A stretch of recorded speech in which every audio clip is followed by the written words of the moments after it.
السلام علیکم. امید ہے کہ آپ سب خیریت سے ہوں گے.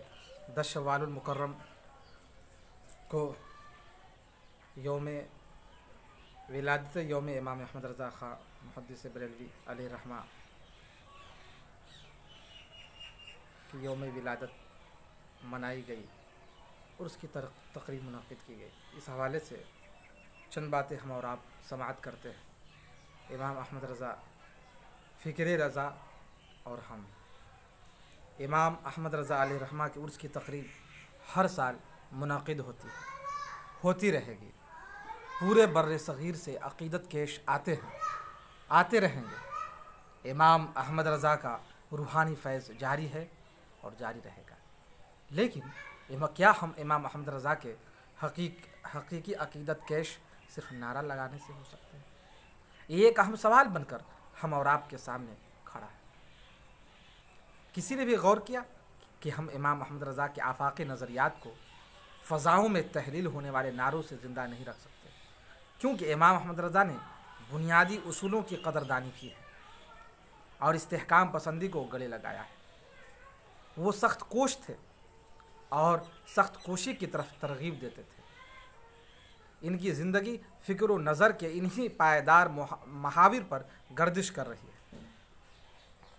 اگر ان کی زندگی کا بنظر غیر جائزہ لیا جائے تو سال کے 359 دن استحکام سازی کے عملے پیہم میں گزرتے اور 2 دن سال کے 358 دن استحکام سازی کے عمل پیہم میں گزرتے اور 2 دن خلق سیرابی میں صرف ہوتے.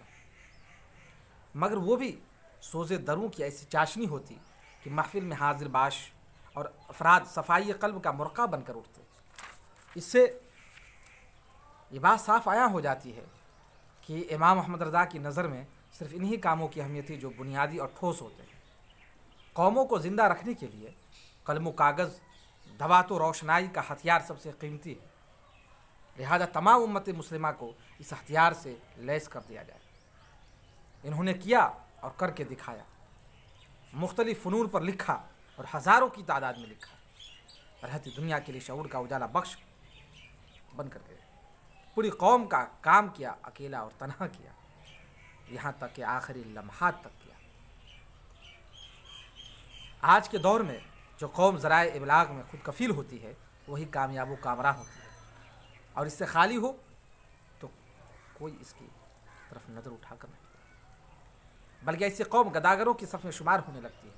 صرف لکھنا ہی کافی نہیں ہوتا بلکہ ایک آدمی کی کام کی پذیرائی ہوتی ہے. ضرورت اس بات کی ہے کہ تصنیف و تالیف کے مراکز قائم کیے جائیں. آج عرب دنیا میں السید سابق کی تصنیف فقہ و سنہ کا سند کا درجہ دیا جاتا ہے. ان کے افکار کو مجتہدانہ عمل تصور کیا جاتا ہے. یقیناً فقہ و سنہ ایک بہت ہی معیاری کتاب ہے. مصنف نے شان اجتہاد سے کام لیا. طرز تحریر اور طریقہ استدلال بہت ہی جاذب ہے، مگر فتاوی رضویہ کا معیار کچھ اور ہی ہے. یہاں استدلال کی قوت پر دلیلوں کی طغیانی ہے اور دلیل کسی مجتہد کی فکر رسا کی یاد تازہ کرتی ہے. ایسا محسوس ہوتا ہے کہ کوئی مجتہد اجتہاد کے ذرہ و کمال سے بول رہا ہو. اگر فتاوی رضویہ کا عربی ترجمہ کیا گیا ہوتا تو یقین سے کہتا ہوں کہ السید سابق کی فقہ و سنہ سے کم اہمیت اور درجہ سند حاصل نہ ہوا ہوتا، بلکہ عرب دنیا میں ہاتھوں ہاتھ لیا گیا ہوتا.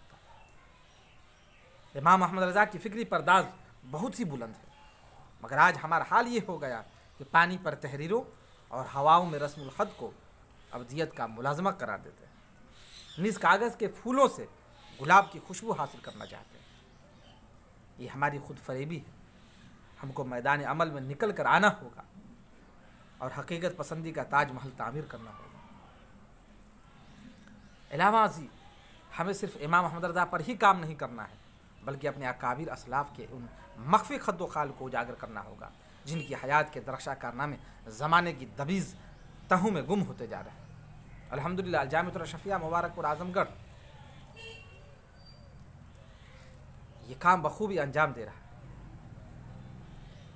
اور سبھوں سے پیش ہے. سبھوں کو اس میں تیزی لانے کی ضرورت ہے میرے دوستوں. آج چند بزرگوں کو چھوڑ کر ہماری موجودہ نسل شاید کسی سے واقف ہو، چونکہ جن کے تذکرے کبھی کبھی دو چند ورقی کتابچوں میں نگاہوں سے گزر جاتے ہیں، ان کے متعلق ایک دھندلا سا نقش ذہن میں موجود رہتا ہے، مگر کتنے ایسے بزرگ ہیں جن کی زندگی دو ورقی کتابچے میں بھی نہیں آ سکی اور پردے گمنامی میں پوشیدہ ہوتے چلے گئے۔ کتنے تو ایسے ہیں جن کا تذکرہ تواتر سے ہوتا رہتا ہے، اس لیے سماعت مانوس رہتی، مگر وہ جن کا ذکر کبھی ہوا ہی نہیں، ان کو کیا جانا ہو سکے گا، کیا جانا جا سکے گا۔